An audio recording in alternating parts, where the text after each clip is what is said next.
आपका आज का इस वीडियो में जो कि दृष्टि लर्निंग की तरफ से तो हम आपसे आग्रह करते हैं दोस्तों कि इसे इस चैनल पे 100 सब्सक्राइबर करने में हमारी मदद करिए। दोस्तों आप लोग सब्सक्राइब करिए, इसको 100 प्लस सब्सक्राइब करवाने में मदद करिए दोस्तों। तत्काल 100 करवा दीजिए और 20 कमेंट करवाइए दोस्तों कि हमें प्रश्न उत्तर चाहिए। ठीक है दोस्तों, यदि आपको इंटरेस्ट है प्रश्न उत्तर में तो आप कमेंट कर दीजिए। बस कमेंट करना है क्वेश्चन एंड आंसर। ठीक है दोस्तों, आपको बस कमेंट करना है क्वेश्चन एंड आंसर। तो हम क्वेश्चन एंड आंसर, ठीक है दोस्तों, हम आपको क्वेश्चन एंड आंसर का वीडियो डालेंगे। ठीक है दोस्तों, तो आप इतना हमारे लिए काम कर दो दोस्तों। ये आपके लिए बहुत बड़ा काम नहीं है, आप यदि करोगे तो ये आपका ये बहुत छोटा काम है, तो प्लीज़ कर देना। तो हम चलते हैं दोस्तों, हमें संसद क्यों चाहिए, अपना जो संसद है हमें क्यों चाहिए। ठीक है, ये अपना हो गया। ये अध्याय नंबर 3 है। यदि आप 1 और 2 नहीं देखे हैं तो हमारे चैनल में जाकर वीडियोस में देख सकते हैं, वो पहले से ही हमारे चैनल पे अवेलेबल है। तो हम देखते हैं हमारे संसद क्यों चाहिए। तो हम अब चलते हैं नोट्स पर। नोट्स पर ही आधारित है हमारा इस वीडियो को नोट्स पर समझाने, यानी जो पूरा अपना चैप्टर होता है दोस्तों उसको यानी शॉर्ट करके लिखा जाता है, और हम उसे जो शॉर्ट कर लिखा हुआ उसे हम आपको विस्तार रूप से समझाने में कोशिश करते हैं, और आपको ज़्यादा मेहनत भी नहीं करना पड़ता, आप उसे अच्छे तरीक़ा से समझ भी जाते हैं नोट्स के ज़रिए, और आपको मज़ा भी आता है उसे पढ़ने में। तो हम चलते हैं नोट्स पे दोस्तों, वहाँ पे बड़ी बड़ी बातें छोटी छोटी बातें दोनों को हम सीखेंगे, और यदि यहाँ पर बुक पे आने का ज़रूरत पड़ा तो हम बुक पे भी आएंगे। तो अभी चलते हैं नोट्स पर। हाँ, तो नोट्स पर आ चुके दोस्तों। जिस तरह से आप देख रहे हैं अपना नोट्स है, जिसे हम छोटा कर लिखते हैं और उसके बाद आपको समझाने का कोशिश। हम भारतीयों को इस बात पर गर्व है कि हम लोकतांत्रिक व्यवस्था का हिस्सा है। हम इस बात पर गर्व होना चाहिए और है कि हम लोकतांत्रिक व्यवस्था के अंतर्गत हैं। ठीक है दोस्तों, निर्माण प्रक्रिया में सहभागिता और लोकतांत्रिक सरकार के लिए नागरिकों सहमति के महत्व जैसे विचारों को आपसी संबंधों में समझने की कोशिश करेंगे। यही वे तत्व जो भारत को एक लोकतांत्रिक व्यवस्था का निर्माण करते हैं, जो अपने लोग अपने संबंधी को अपने आपस में संबंध जो है उनको समझने की कोशिश करते हैं दोस्तों कि हम किसे वोट देना है। इस प्रकार से हमें लोकतंत्र व्यवस्था की निर्माण होती है दोस्तों। हमें किन्हें वोट देने से हमें हमारे जो जनता है उनका लाभ होगा, हमें लाभ होगा, सरकारी योजना का कुछ फ़ायदा होगा, उन्हें हम वोट देते हैं दोस्तों, क्योंकि हमें नहीं पूरी जनता को इसकी लाभ होना। तो हमें ऐसे नेता चुनते हैं दोस्तों जो कि जनता के लिए काम करता हो। ठीक है दोस्तों, तो अब देखते हैं हम अपने मनपसंद से जनता चुनते हैं, इसी को लोकतांत्रिक व्यवस्था को होता है दोस्तों। इसके जरिए ही निर्माण होता है लोकतंत्र का व्यवस्था। तो देखेंगे हमारी संसद देश के नागरिकों, ये क्या है दोस्तों, हम अपना देखते हैं। हमारी संसद देश के नागरिकों को निर्णय प्रक्रिया में हिस्सा लेने और सरकार पर अंकुश रखने में मदद देती है। जो हमारी संसद है, यानी संसद देश के नागरिक का निर्णय प्रक्रिया में हिस्सा लेने और सरकार पर अंकुश रखने में मदद देती है।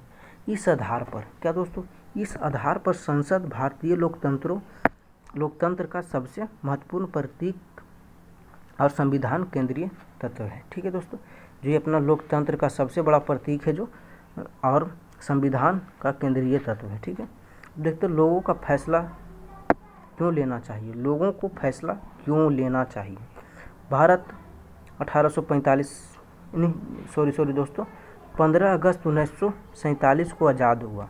1885 में ही भारतीय राष्ट्रीय कांग्रेस ने मांग की कि विधायिका में निर्वाचित सदस्य होना चाहिए। यानी दोस्तों 1885 में जो अपना भारतीय राष्ट्रीय कांग्रेस है उसने मांग किया कि जो हमारा विधायिका उसमें निर्वाचित सदस्य होने चाहिए। अब देखते हैं 1909 में गवर्नमेंट ऑफ इंडिया एक्ट ने कुछ हद तक निर्वाचित प्रतिनिधित्व की व्यवस्था को मंजूरी दे दी।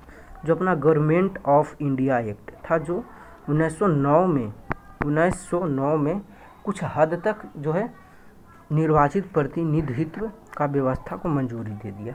अपना देखेंगे ईवीएम, जो आज का जो ये इलेक्ट्रॉनिक जो युग है इसमें दोस्तों ईवीएम का बहुत बड़ा महत्व है। जब वोटिंग होता है दोस्तों तो ईवीएम के मदद से ही होता है आजकल। तो इसका पूरा नाम इसीलिए है दोस्तों इलेक्ट्रॉनिक वोटिंग मशीन, जिससे कि इसका शॉर्ट नाम है ईवीएम। ईवीएम कहता तो हम लोग समझ जाते हैं कि ये वोटिंग वाला मशीन है जिसके द्वारा हम वोट देते हैं और सरकार को चुनते हैं। यानी हम नहीं, जो जिनका उम्र 80+ होता है दोस्तों, वो वोट देते हैं और उसके बाद उन्हें सरकार अपनी पसंद से चुनते हैं दोस्तों। इलेक्ट्रॉनिक वोटिंग मशीन 2004, ठीक है दोस्तों, आपको समझने की कोशिश करें। 2004 के आम चुनाव में पहली बार पूरे देश में इस्तेमाल किया गया। तो आपसे पूछा जा सकता है दोस्तों कि इलेक्ट्रॉनिक वोटिंग मशीन था पहले कब किया गया, किस चुनाव में किया गया। तो आपको ये याद रखना 204 में आम चुनाव में, ठीक है, आम चुनाव यानी जो सामान्य चुनाव था उसमें पहली बार पूरे देश में इस्तेमाल किया, यानी पूरे अपना ये भारत में इस्तेमाल किया गया। ठीक है दोस्तों, ये अपना पूरा भारत है, इसमें इस्तेमाल किया गया। ये अपना जो हम छोटा ही फिगर बना डालते हैं दोस्तों, को उतना अच्छा फिगर बनाने नहीं आता दोस्तों, इसीलिए ये अपना पूरे भारत में इस्तेमाल हुआ। क्या, जो अपना ईवीएम पूरा भारत में इस्तेमाल हुआ इसके काम के लिए। ठीक है दोस्तों, अब देखते हैं सार्वभौमिक देश की सभी वयस्क नागरिकों को जो 18 वर्ष से अधिक हैं यानी 80+ हैं, उन्हें वोट देने का अधिकार है। जो अपना 80+ है दोस्तों, इनको वोट देने का अधिकार है। समझ में दोस्तों आप कुछ, जो ईवीएम के द्वारा जो वोटिंग होता है दोस्तों, उनमें 18+ का जो होता है उन्हीं का वोट देते हैं दोस्तों। कब, ईवीएम की मदद से वोट देते हैं और लोकतंत्र सरकार चुनते हैं। ठीक है दोस्तों, जो 80+ की उम्र होते हैं उनको। ठीक है, यहाँ पे 7 लिखा गया तो इसको हम मिटाने का कोशिश करेंगे और 80+ को लिखने का कोशिश करेंगे, 80+। ठीक है दोस्तों, तब हम बात करने वाले हैं लोग। ठीक है, लोग क्या है इसके बारे में भी हम कुछ अभी बात विचार करने वाले हैं। लोग ही लोकतांत्रिक सरकार का गठन करते हैं। जो लोग हैं वही, यानी जो 18+ वाले हैं वो लोग ही सरकार का गठन करते हैं, लोकतांत्रिक सरकार का गठन करते हैं। लोकतंत्र में व्यक्ति या नागरिक ही सबसे महत्वपूर्ण है। जो अपना लोकतंत्र है दोस्तों, ये लोकतांत्रिक देश अपना भारत है, इसमें जो आम नागरिक हैं, व्यक्ति और नागरिक ही सबसे महत्वपूर्ण है। ये अपना सबसे महत्वपूर्ण लोग हैं, व्यक्ति और नागरिक, जो अपना भारत के निवासी हैं वो। प्रतिनिधि, ठीक है, लोग ही संसद के लिए अपने प्रतिनिधियों का चुनाव करते हैं। लोग ही, जो ये नागरिक, व्यक्ति और नागरिक हुए दोस्तों, ये 80+ वाले हुए, व्यक्ति और नागरिक, यही संसद के लिए प्रतिनिधियों का चुनाव करते हैं। आपको पता होना चाहिए दोस्तों, आपको पता भी होगा कुछ इसके बारे में। सरकार, ये सरकार क्या होता है दोस्तों, हम देखते हैं, यानी गवर्नमेंट क्या होता है। निर्वाचित प्रतिनिधियों में से एक समूह सरकार बनाता है। ठीक है दोस्तों, जिसे आप निर्वाचित, यानी जिस प्रतिनिधि को आप चुनाव में चुने हैं अपने मत के अधिकार से, यानी अपने वोट देने के अधिकार से, जिन्हें आप चुने हैं, उनका एक समूह सरकार बनाता है। जो उनका एक समूह होता है वो सरकार बनाते हैं। अब देखेंगे दोस्तों संसद क्या है, संसद के बारे में क्या कुछ है देखते हैं। जनता द्वारा चुने गए प्रतिनिधियों के इस समूह को ही संसद कहा जाता है। जो जनता चुने, व्यक्ति या आम नागरिक जिन्होंने चुना, जनता जो चुना जो प्रतिनिधि को चुना, वो समूह को एक ही संसद कहा जाता है, उन्हीं को ही संसद कहा जाता है। संसद सरकार को नियंत्रित करती है और उसका मार्गदर्शन करती है। जो अपना संसद है दोस्तों, ये सरकार को मार्गदर्शित करती है और उस सरकार को मार्गदर्शित करते हैं और नियंत्रण करते हैं। हम आपको संसद भवन दिखाने का कोशिश करेंगे एक फ़ोटो के माध्यम से, तो आप यहीं पे बने रहिए दोस्तों। हम आपको वहाँ पर लेकर चलते हैं संसद भवन, आपको बैठे बैठे सगोरो घुमा देंगे, यानी सभी जगह हम आपको घुमाने का कोशिश करेंगे। ठीक है दोस्तों, तो अब देखते हैं। हाँ, तो आप देख पा रहे होंगे स्क्रीन पे दोस्तों, हम आपको यहाँ पर घुमाने लेकर आए हैं। घुमाने सच में नहीं लेकर गए दोस्तों, हम आपको यहाँ पे फ़ोटो के माध्यम से आपको हम बताने का कोशिश कर रहे हैं। ये अपना सांसद भवन है। ठीक है दोस्तों, ये अपना है सांसद भवन है। आप जो होगा पुराने वाला नोट में भी आप, कोई नोट में भी आप इसे देखेंगे तो आप कमेंट में आंसर करिए दोस्तों कि आप कौन से नोट में देखे हो। ठीक है, आप कौन से नोट में देखे हो ये हमें कमेंट करो। ये अपना संसद भवन रहा, देखिए इधर पार्क टाइप का बना हुआ है, नीचे इधर नारियल का पेड़ लगा हुआ, क्या का पेड़ अच्छा से दिख नहीं रहा है, और ये जो अपना बहुत बड़ा है अपना संसद भवन। ठीक है, ये अपना नीचे रह गया इसका अंदर का कुछ नज़ारा। ये आप अंदर का नज़ारा देख सकते हो दोस्तों, जो अपना ये अंदर का नज़ारा है। यहाँ पर मान लीजिए एक बीच से यहाँ पे कटिंग हो गया, यानी इधर जो विपक्ष बैठेंगे और इधर पक्ष वाले बैठेंगे, यानी इधर ए पक्ष वाले बैठेंगे, इधर बी पक्ष वाले बैठेंगे। ठीक है, हम इसके बारे में आगे भी आपको कुछ विशेष बताएंगे। और यहाँ पर जो होंगे, यहाँ के जो प्रमुख रहेंगे जिन्हें स्पीकर कहा जाता है दोस्तों, वो वहाँ पर बैठेंगे दोस्तों। ठीक है, आप यहाँ तक समझोगे। हम कुछ आपको यहाँ पर लिखा हुआ उसके बारे में, यानी एक ये अपना रह गया, दो ये अपना आपको याद रखना है, एक ये, दो, तीन। ठीक है दोस्तों, आपको याद रखना है। देखिए यहाँ पर भी लिखा हुआ 1 2 3। तो यहाँ पर हम आपको ये नंबर क्यों बता रहे हैं दोस्तों, यहाँ इसी के आधार पर नीचे कुछ बताया हुआ है। तो अब देखते हैं नीचे अपना क्या कुछ है, तो आप देखने का कोशिश करो दोस्तों। हम दिखाते हैं आपको, हल्का बड़ा कर दिखाएंगे, आपको नंबर याद है। हाँ, तो आप देख सकते हो यहाँ पर दोस्तों अपना ये रहने वाला है। हाँ, तो हम दिखाने का कोशिश करते हैं, ये हल्का बड़ा करते हैं ताकि आपको अच्छे से दिखे। 1 2 नंबर आपको याद है दोस्तों। ठीक है दोस्तों, तब हम देखते हैं जो अपना ये रहा। 1 नंबर में क्या है अपना, भारतीय संसद के देश में सर्वोच्च कानून निर्मात्री संसद है, वो एक था। जो इसके 2 सदन हैं, राज्यसभा और लोकसभा। पहला जो आप देख रहे थे, दूसरा नंबर में राज्यसभा में कुल 245 सदस्य होते हैं। देश के उपराष्ट्रीय राज्यसभा का सभापति होते हैं। ठीक है, राज्यसभा के सभापति कौन होते हैं, तो उपराष्ट्रपति होते हैं दोस्तों। देश के उपराष्ट्रपति, इनकी सदस्य 245 होती हैं, आपको याद रखना। लोकसभा में कुल 545, ठीक है, 545 सदस्य होते हैं, जिसकी अध्यक्षता लोकसभा अध्यक्ष करते हैं, जो उनके अध्यक्ष रखते हैं। तो आपको यहाँ आपको फिगर में आप देख सकते हो, इसमें बता सकते हो दोस्तों कि इसमें कौन राज्यसभा का है और कौन लोकसभा का। तो आप हमें कमेंट में बताओ भैया, इसीलिए हम आपको नंबर 1 2 3 दिए थे। ये 1 2 आपको तो 1 2 3 में नहीं जाना दोस्तों, आपको यही 1 2 में बताना दोस्तों कि कौन राज्यसभा है और कौन लोकसभा का वो है। ठीक है दोस्तों, तब हम चलते हैं अपने नोट्स में, पढ़ाई करेंगे अच्छे से और समझने के लिए यहाँ पर आएंगे जिस तरह से भी आए दोस्तों। ठीक है दोस्तों, वीडियो में बने रहिए आप। हाँ, तो दोस्तों हम अपने नोट्स पर आ चुके, अब देखेंगे सांसद की भूमिका क्या होती है। भारतीय संसद देश का सर्वोच्च कानून निर्माता संस्था है।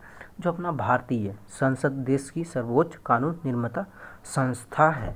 इसके 2 सदन हैं, राज्यसभा और लोकसभा। आप इसको पढ़ चुके हैं दोस्तों, फिर आपको एक बार रिपीट करवाते हैं नोट्स के जरिए, उसको किताब में पढ़े थे। राज्यसभा में कुल 250 सदस्य होते हैं। देश के उपराष्ट्रीय राज्यसभा के सभापति होते हैं। लोकसभा में कुल 545 सदस्य होते हैं।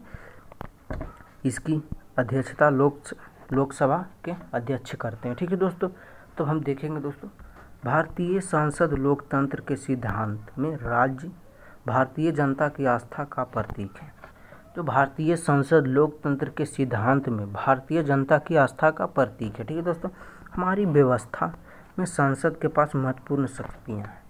हमारी व्यवस्था करने के लिए दोस्तों सांसद के पास, जो अपना संसद है, उनके पास महत्वपूर्ण शक्तियाँ जो उनके पास हैं। अब हम देखते हैं निर्वाचित क्षेत्र, बहुत से मतलब देश के बहुत सारे निर्वाचित क्षेत्र हैं। ठीक है दोस्तों, एक हम आपको दिखाने का, पहले तो आप यहाँ पर पढ़ो दोस्तों, उसके बाद हम आपको एक मैप में दिखाएंगे जो कुछ है। वो आप थंबनेल पर भी देखे होंगे, एक मैप होगा दोस्तों, उसी के जरिए हम आपको बताने वाले हैं निर्वाचित क्षेत्र कौन सा है। तो हम आपको बता ही देते हैं, तो हम आपको वहाँ पे लेकर चल रहे हैं दोस्तों। ठीक है, तो आप वीडियो में बने रहिए।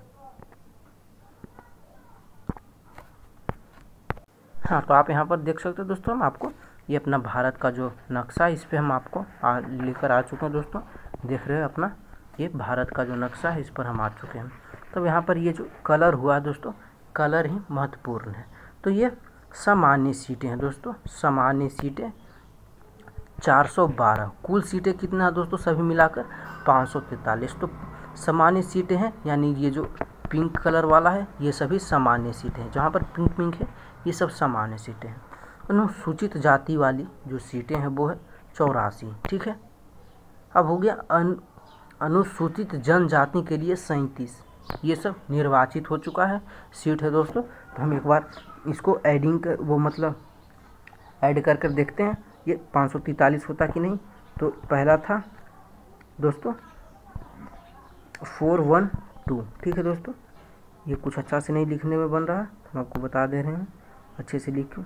412 और 84 उसके बाद 47, ठीक है दोस्तों। तो आप इसको मल्टीपल करो दोस्तों और कमेंट में आंसर दो, ठीक है दोस्तों। नहीं तो हम भी कर दे रहे हैं दोस्तों, देखें 6 6 7 13, ठीक है दोस्तों। उसके बाद हो गया ये 1 यानी +1 गया तो 2 हो गया, 10 यानी 4, 14 हो गया दोस्तों, 14 का 4 हो गया, 4 एक 5 यानी 543 हो जाती है अपनी दोस्तों ये पूरी सीटें। ये सभी को मिलाकर आप देख सकते हैं जो इनका वो इंडिकेटेड साइन है इनका सामान्य सीटों के लिए, ये पिंक वाला अपना है, यानी ये सामान्य सीट हैं।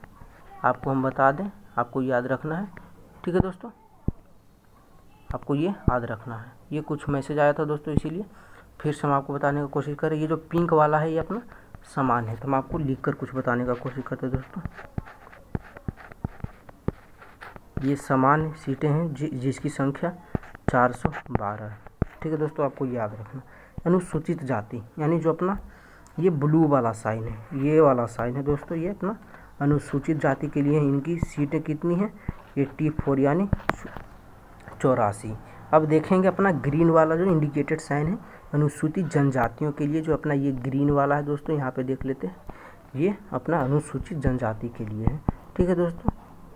अनुसूचित जनजाति के लिए इनकी सीट कितनी है दोस्तों, तो यहाँ पर 47 यानी 47 है, ठीक है।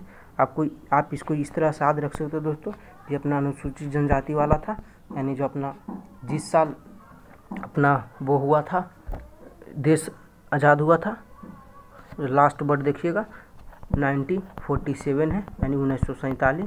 तो आपको ये वाला याद रखना अनुसूचित जनजाति के लिए, ये ट्रिक है आपका याद रखने का अनुसूचित जनजाति के लिए, ठीक है दोस्तों।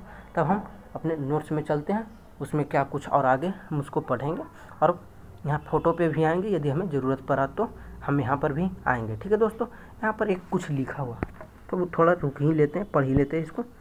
बंगाल में 204 में संसदीय चुनाव क्षेत्रों का नक्शा दिया गया है। इस नक्शे में आप अपने राज्य की चुनाव क्षेत्र को पहचानने के प्रयास करें दोस्तों। अब आपके लिए ये एक होमवर्क टाइप का हो गया, ठीक है दोस्तों। तो आप इसे पहचानने की कोशिश करो दोस्तों, कि जो आपकी चुनाव क्षेत्र को पहचानने की कोशिश करो। उसके बाद ठीक है दोस्तों, आप इसे पहचानने की कोशिश करो। तो जो लिखा है यहाँ पर हम इसको इरेज कर दे रहे हैं, आप इसे शॉर्ट स्क्रीन लेकर आप आसानी से पहचान सकते हो, ठीक है दोस्तों। या वीडियो को पॉज कर भी पहचान सकते हो, देख सकते हो दोस्तों। आप इसे पहचानो, ठीक है दोस्तों, हम आप पे छोड़ दें, इसे पहचान लो, ठीक है। अब हम चलते हैं अपने नोट्स के जरिए। हो सकता है आप आशा कि आप शॉर्ट स्क्रीन और पॉज करके आप देख चुके होंगे, ठीक है दोस्तों। हाँ, तो आप देख सकते हैं दोस्तों, ये निर्वाचित क्षेत्र आपने देख लिया, संसद की भूमिका और संसद की क्या भूमिका है जो दोस्तों हम वो देख सकते हैं। ये अपना जो संसद की क्या भूमिका होती है, संसद का जो भूमिका है वो अपना क्या होता है। संसद है सदस्य का संसद, यानी संसद सदस्य या संसद एमपी कहलाते हैं, ठीक है दोस्तों। ये अपना एमपी कहलाते हैं जो संसद का सदस्य रहते हैं, ये आपको याद रखना है, ठीक है दोस्तों। अब हम बढ़ते हैं आगे, अपना क्या नोट्स में जो दिया हुआ हम उसके जरिए ही देखेंगे दोस्तों, ठीक है। तो हम यहाँ पर आ चुके हैं, अपना लास्ट पेज रहने वाला जो कुछ है इसमें हम पढ़ेंगे अभी। राष्ट्रीय सरकार का चुनाव करना, ठीक है। तो अपना राष्ट्रीय सरकार है दोस्तों, नेशनल गवर्नमेंट है, उसको चुनाव करना, ठीक है। क्या कुछ है देखते हैं। यदि कोई राजनीतिक दल सरकार बनाना चाहता तो उसे निर्वाचित संसदों में बहुमत प्राप्त करना चाहिए, होना चाहिए, ठीक है। जो अपना कोई भी राजनीतिक दल, मान लीजिए ये कांग्रेस हो गए, भाजपा हो गए और बहुत सारे ये नाम जो अक्सर चर्चे में रहते हैं, तो ये ज़्यादा याद रहता है दोस्तों। और बहुत सारे नामों हैं जो हम आपको एक बार उसे दिखाने का कोशिश करेंगे बीच में, लेकिन अभी ऐसे इसे देख लेते हैं। तो इन्हें बनाने के लिए राजनीतिक दल जो होते हैं सरकार बनाना चाहते हैं तो उन्हें बहुमत होना चाहिए, ठीक है दोस्तों। बहुमत यानी उनकी संख्या अधिक होना चाहिए, लोकसभा में कुल 543 सीटें जो आप देखे थे दोस्तों निर्वाचित सदस्य, ठीक है, और उनमें 2 मनोनीत सदस्य होते हैं, ठीक है, उनमें 2 मनोनीत सदस्य होते हैं। इसीलिए बहुमत हासिल करने के लिए लोकसभा में किसी भी दल के पास कम से कम 272 सदस्य होने चाहिए। आप समझ रहे हो दोस्तों, यानी कम से कम 272, ज़्यादा हो सकता है, ज़्यादा तो 520 भी हो सकता है, ठीक है, इससे प्लस भी हो सकता है, लेकिन माइनस सबसे कम में 272 यानी सबसे न्यूनतम जो है 272 है। हम तो देख लेते हैं दोस्तों, इसको आधा करने का कोशिश करेंगे दोस्तों। हम देखेंगे कि 272, तो हम एक बार इन्हें सब्ट्रैक्शन करने वाले हैं, तो आप इसमें हमारी सहायता करिएगा दोस्तों। आप कमेंट में से लिख कर बताइएगा। मैथ का भी अभ्यास हो जा रहा है और उसके बाद अपना पढ़ाई भी कंटिन्यू रह रहा है। तो इसका सब्ट्रैक्शन करने वाले हैं। यहाँ पर 1 हो गया, ये 14 में से 7 गया, 7 हो गया, ये 4 हो गया, 4 में से 2 गया तो 2 बच गया, यानी 271। समझ आए दोस्तों, ये 271 यानी जो आपका विपक्ष है, समझ, इससे मतलब हुआ दोस्तों कि जो आपका विपक्ष है उससे एक भी ज़्यादा रहा तो आप मतलब सांसदों में यानी राजनीतिक दल सरकार बना सकते हो, ठीक है दोस्तों। 271, ठीक है, आपको कम रहा दोस्तों तो आप नहीं बना सकते, ठीक है, 272 रहना चाहिए।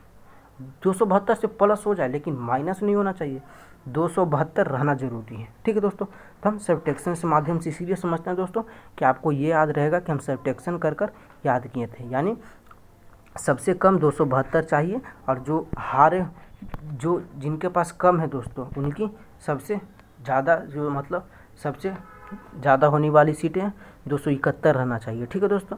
और उससे माइनस हुआ यानी 272 से माइनस हुआ तो वो हार जाएगा दोस्तों, यानी राजनीतिक दल नहीं बना पाएगा दोस्तों। और जिनके 272 से प्लस रहेगा वो एक राजनीतिक दल बना सकते हैं।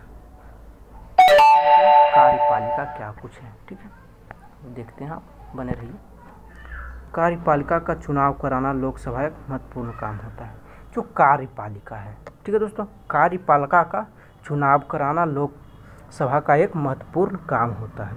जो अपना कार्यपालिका होते हैं दोस्तों, इनका महत्वपूर्ण काम होता है चुनाव कराना लोकसभा वाला, ये महत्वपूर्ण काम इनका होता है। अब देखते हैं कार्यपालिका, ये थोड़ा सा दिया हुआ था, अब इसको विस्तार यहाँ पे किया हुआ है, ठीक है दोस्तों। हाँ, तो कार्यपालिका को समझते हैं दोस्तों। सांसद द्वारा बनाए गए कानूनों को लागू करने के लिए मिलकर काम करते हैं, ठीक है दोस्तों। सांसद द्वारा, जो सांसद अपना थे यानी संसद के द्वारा उनके बनाने गए कानून को लागू करने के लिए मिलकर काम करते हैं। सरकार शब्द का इस्तेमाल करते हैं तो हमारे जहन में अक्सर यही कार्यपालिका होती है। जब आप गवर्नमेंट यानी सरकार शब्द का जो वो शब्द है आप इस्तेमाल करोगे तो आपको जहन में यही आएगा अक्सर कि वो कार्यपालिका होती है, ठीक है दोस्तों। अब हम देखते हैं प्रधानमंत्री यानी प्राइम मिनिस्टर, अपना पीएम, ठीक है दोस्तों, आपको याद होगा प्रधानमंत्री यानी प्राइम मिनिस्टर। तत्काल का प्रधानमंत्री जो अपना है, इनका नाम क्या है दोस्तों, हम रिवीजन के लिए एक बार नरेंद्र दास मोदी इनका नाम, यानी इनको हम बताने का कोशिश, श्री नरेंद्र मोदी, ठीक है दोस्तों। इनका नाम जो भी है ये अपना वर्तमान वाले हैं और सबसे पहले थे पंडित जवाहरलाल नेहरू, अपना सबसे पहला प्रधानमंत्री थे, ठीक है दोस्तों। अब देखते हैं राज्यसभा, राज्यों की प्रतिनिधि के रूप में काम करती है। अपना जो राज्यसभा रहता है दोस्तों, ये राज्य की प्रतिनिधि के रूप में काम करता है। अब देखते हैं राज्यों की विधानसभाओं में निर्वाचित सदस्य करते हैं, राज्य की विधानसभा के निर्वाचित सदस्य करते हैं। राज्यसभा में कुल 248 निर्वाचित सदस्य होते हैं और 12 सदस्य राष्ट्रपति की ओर से मनोनीत किए जाते हैं, ठीक है दोस्तों। जो 238 निर्वाचित सदस्य होते हैं, इनमें 12 सदस्य राष्ट्रपति के मनोनीत किए जाते हैं, ठीक है दोस्तों। अब गठबंधन देखते हैं, ठीक है दोस्तों। गठबंधन, साझा सरकार, हम आपको गठबंधन के लिए एक उदाहरण देना चाहते हैं, ठीक है दोस्तों।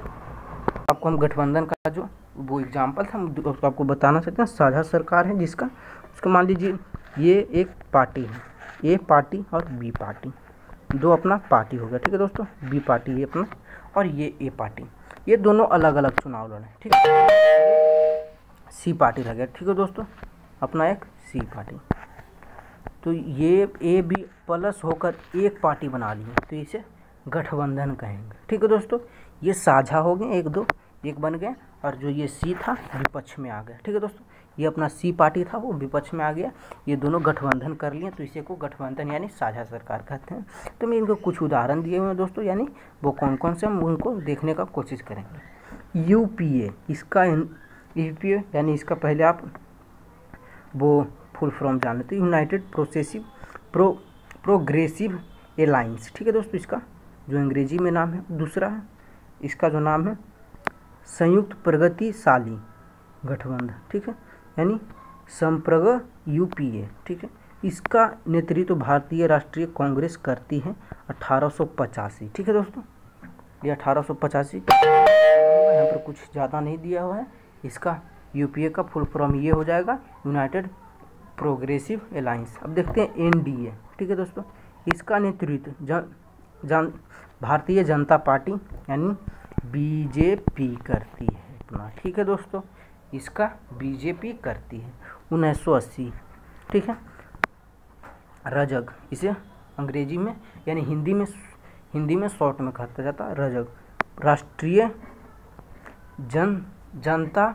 जनता नीतिक गठबंधन यानी एनडीए, नेशनल डेमोक्रेटिक अलायंस, ठीक है दोस्तों। आप समझ चुके होंगे यहाँ आपको। तो हम देखते हैं इधर दो में क्या कुछ है। सरकार को नियंत्रण करना, ये अपना लास्ट पेज का ये दो अपना लास्ट टॉपिक है, ठीक है। तो हम देखते हैं सरकार को नियंत्रण करना। सांसद का सत्र चल रहा होता है तो उसमें सबसे पहले प्रश्नकाल होता है, यानी प्रश्नकाल क्या होता है उसे हम देखने वाले हैं। तो आप सतर्क हो जाएं, याद करें, यानी इसे समझने की कोशिश करें। अब देखते हैं, इसके माध्यम से संसद सरकार के कामकाज के बारे में जानकारियां हासिल करती है। इसके जरिए सांसद कार्यपालिका को नियंत्रित करती है। लोकतंत्र के स्वास्थ्य संचालक में विपक्षी दल का अहम भूमिका अदा करती है, ठीक है दोस्तों। जब विपक्षी दल रहती है यानी ए एक पक्ष यानी जो भी सरकार में है, और बी यानी जो भी सरकार में नहीं है, या भी पक्ष है सरकार की है, अभी सरकार में यानी ये निर्वाचित हो चुके हैं, अभी ये भी सरकार में नहीं है। तो ये जो है इनके जो गलती होती है उन पर सवाल उठाना, और इनकी इन पर गलती जो होती है इन पर सवाल उठाना लोकतंत्र में स्वास्थ्य संचालन में विपक्षी दल का अहम भूमिका अदा करती है। आप समझने का कोशिश करें दोस्तों, ठीक है। सांसदों में प्रश्नों से सरकार को भी महत्वपूर्ण फीडबैक मिलता है, उनसे उन्हें जानकारी मिलती है, जो उन्हें कुछ पता नहीं रहता तो उन्हें फीडबैक मिलती है दोस्तों। जनप्रतिनिधियों के रूप में संसद को नियंत्रित यानी निर्देशित और सूचित करने में सांसदों की एक अहम भूमिका होती है। यह भारतीय लोकतंत्र का एक मुख्य आयाम है, ठीक है दोस्तों। आप समझ गए होंगे दोस्तों। तब लास्ट अपना टॉपिक है 3 कानून बनाना। कानून बनाना संसद का एक महत्वपूर्ण काम होता है। जो अपना संसद है उसका महत्वपूर्ण काम है, यानी इम्पोर्टेंट काम है, जो अपना ये संसद बनाना यानी संसद को बनाना काम, इनका कानून बनाना महत्वपूर्ण काम है। संसद में 84 सीट अनुसूचित जाति के लिए, जैसे हम आपको बताए थे दोस्तों, और एससी यानी ये अनुसूचित जनजाति के लिए जो है इन्हें इस एससी कहा जाता है इन्हें, जो दोस्तों अब है ये 47 सीटें, जिस तरह से हम आपको एक ट्रिक बताया था 1947 जिसमें भारत अपना आज़ाद हुआ था। तो ये लास्ट वाला 2 वर्ड आपको याद रखना है, सीटों की अनुसूचित यानी एसटी यानी अनुसूचित जनजाति के लिए, ठीक है दोस्तों। तो आज का अपना वीडियो यहीं तक था। तो हम आपसे ये निवेदन करते हैं कि हमारे चैनल को सब्सक्राइब करिए दोस्तों, और लाइक करिए और शेयर करिए। तो शेयर अपने दोस्तों के पास करिए ताकि उनका भी ज्ञान बढ़े। ज्ञान बांटने से ज्ञान घटता नहीं। तो आप चैनल को सब्सक्राइब कर दीजिए, लाइक कर दीजिए, उसके बाद दोस्तों को शेयर करिए, दोस्तों भी इस ज्ञान को पा सके। जो इसमें ज्ञान छुपा था दोस्तों, इसे हम कुछ बताने का कोशिश किए, जितना हमें हमारी समझ से इसमें था उतना हम बताने का कोशिश किए, और बाकी का आगे चैप्टर में बताते रहेंगे। चैनल को सब्सक्राइब करिए, बेल वाला आइकन को ऑल पर सेट कर दीजिए। तब तक के लिए बाय बाय, मिलते हैं कल नया वीडियो में। ठीक है दोस्तों।